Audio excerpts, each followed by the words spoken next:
Seterusnya kita ke Bumi Kenyalang. Antara paparan hari ini mengenai mini karnival usahawan desa yang menggerakkan para usahawan luar bandar kepada perniagaan yang lebih berdaya maju.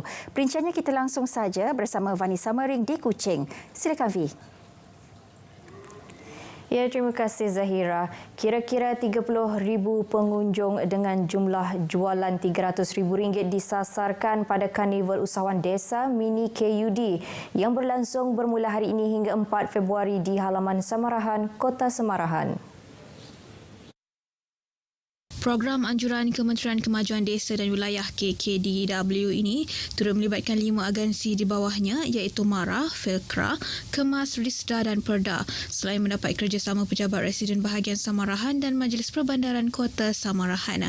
Timbalan Menteri KKDW, Datuk Rubiah Wang berkata, lebih 100 usahawan seperti usahawan makanan dan minuman, kraft tangan, pertanian serta fashion terlibat pada mini KUD tersebut. Tujuan utama kita adalah to create lebih ramai lagi usahawan-usahawan luar bandar kepada orang kata perniagaan yang lebih berdaya maju.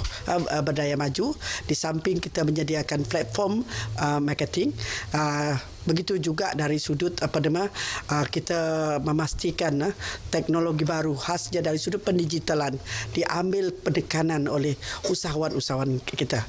Beliau ditemui pemberita selepas program Bual Bicara di Sarawak FM. Timbalan Perdana Menteri Datuk Seri Dr. Ahmad Zahid Hamidi yang juga Menteri KKDW dijangka merasmikan program berkenaan esok. Datuk Seri Dr. Ahmad Zahid dijangka menyampaikan beberapa bantuan. Antaranya skim pembiayaan kontrak ekspres kepada 39 penerima dengan jumlah bantuan RM6.54 juta, 537 penerima program keusahawanan Sarawak melibatkan RM3.83 juta dan RM889,000 kepada 6 penerima di bawah skim pembiayaan ekonomi desa. Graduan dalam lulusan pendidikan awal kanak-kanak memainkan peranan penting dalam melahirkan kelompok masyarakat yang prihatin, berkebolehan dan bertanggungjawab pada masa hadapan. Menteri Pembangunan Wanita, Kanak-kanak dan Kesejahteraan Komuniti Sarawak, Datuk Seri Fatimah Abdullah berkata, Kerajaan Sarawak sentiasa menyedari pentingnya pendidikan berkualiti untuk semua kanak-kanak kerana ia akan menjadi barisan hadapan dan pemangkin kepada aspek pendidikan seterusnya. Menurutnya, para graduan yang bakal menjadi warga pendidik perlu melengkapkan diri dengan kemahiran tertentu untuk memudahkan mereka menghadapi cabaran pendidikan abad ke-21, mempunyai ilmu pengetahuan yang cukup luas, berkemahiran dan mempunyai sikap yang baik dan mempunyai semangat dari segi kefahaman yang mendalam tentang pentingnya pendidikan awal kanak-kanak. Datuk Seri Fatimah berkata demikian pada Convocation College Sidma Sarawak ke-8 di Dewan Majma' Tuanku Abdul Halim Muazzam Shah Kuching semalam. Beliau menambah kerajaan Sarawak akan terus memperkasa dan memantau perkembangan profesionalisme pendidikan awal kanak-kanak di negeri ini sebagai usaha meningkatkan pengetahuan serta kemahiran pengamal dan pengendali dalam bidang berkenaan. Syarikat penerbangan Diraja Brunei atau Royal Brunei Airlines RBA akan meningkatkan kekerapan penerbangannya dari negara itu ke Kuching 4 kali seminggu mulai 5 April depan. Menteri Pengangkutan Sarawak Datuk Seri Lee Kim Shin berkata operasi penerbangan adalah pada Selasa, Khamis, Jumaat dan Ahad. Katanya, ia adalah penambahan frekuensi penerbangan yang keempat sejak penerbangan 2 kali seminggu bermula pada Mei 2022, diikuti 3 kali seminggu sejak Disember tahun lepas. Beliau berkata demikian dalam satu kenyataan media selepas menerima kunjungan hormat daripada Ketua Pegawai Eksekutif RBA Kapten Sabirin Abdul Hamid di pejabatnya di Petrajaya Kuching. Sementara itu, menurut Kapten Sabirin, jumlah penumpang dari negara tersebut ke Sarawak mencecah 65% ke atas sejak 2022. RBA turut membawa lebih 9,000 penumpang ke Kuching setakat penghujung tahun lepas dan ia dijangka akan bertambah pada tahun ini. Timbalan Menteri Pengangkutan Datuk Henry Jinet meminta Jabatan Bekalan Air Luar Bandar JBALB mempercepatkan kerja-kerja membaiki paip air yang bocor di bawah Jambatan Buso di Bau. Beliau yang juga aduan tasik biru menerusi hantaran di Facebook semalam berkata, kebocoran paip berlaku di dalam sungai di bawah jambatan Busuk. Aduan telah dibuat kepada pasukan petugas bencana daerah Bau pada 22 Januari lalu dan pihak JBALB telah cuba untuk membaiki kebocoran tersebut. Walau bagaimanapun dengan kedudukan paip di dalam sungai menyebabkan agak sukar untuk dibaiki dengan kadar segera disebabkan paras air yang tinggi berikutan sering hujan. Sebagai langkah mengatasi masalah gangguan bekalan air, JBALB telah menghantar air menggunakan lori tangki kepada penduduk kampung seberang Busuk yang terjejas sementara menunggu kerja baik pulih siap. Kerajaan Sarawak akan terus membantu usahawan-usahawan di negeri ini dengan melengkapi mereka bukan sahaja dengan prasarana, malah termasuk ilmu pengetahuan. Ahli Dewan Undangan Negeri Daro, Safi'i Ahmad berkata, ilmu pengetahuan dalam bidang keusahawanan juga sangat penting bagi seorang usahawan. Menurut beliau, ini sangat penting kerana bidang keusahawan hari ini sentiasa dinamik dan berubah disebabkan perubahan pasaran serta masyarakat.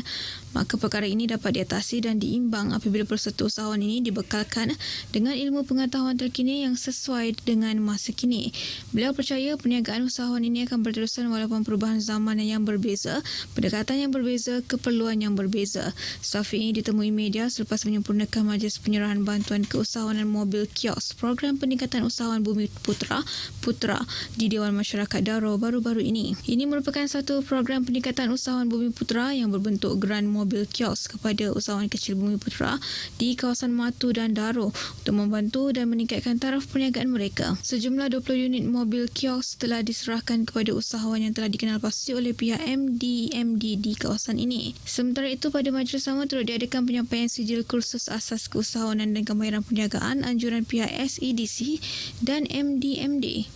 Menurut beliau, Daro semakin pesat membangun dengan pelaksanaan pelbagai projek pembangunan yang secara langsungnya membantu memudahkan urusan perniagaan usahawan tempatan. Ujarnya, usahawan di kawasan itu harus bersedia dari sekarang apabila siapnya projek jambatan Muara Lasa.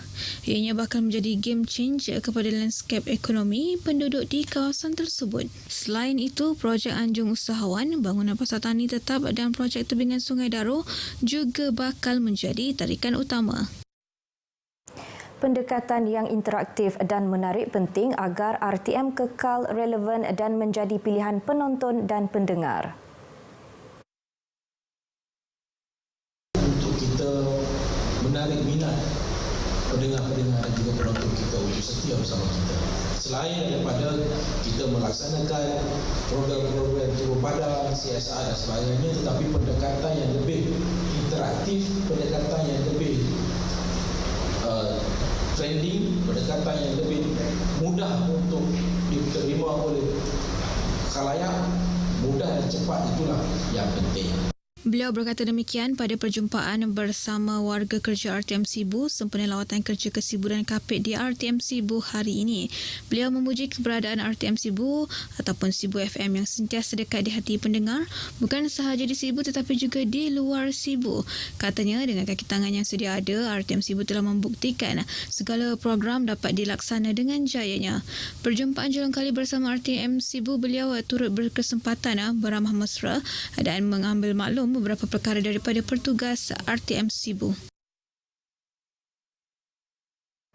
Perkongsian itu tadi mengakhiri berita dari Sarawak. Dari sungai hingga segara, Palestin pasti merdeka. Kita kembali bersama dengan Zahira di Angkasa Puri untuk berita seterusnya. Silakan Zahira. Baik, terima kasih Vi.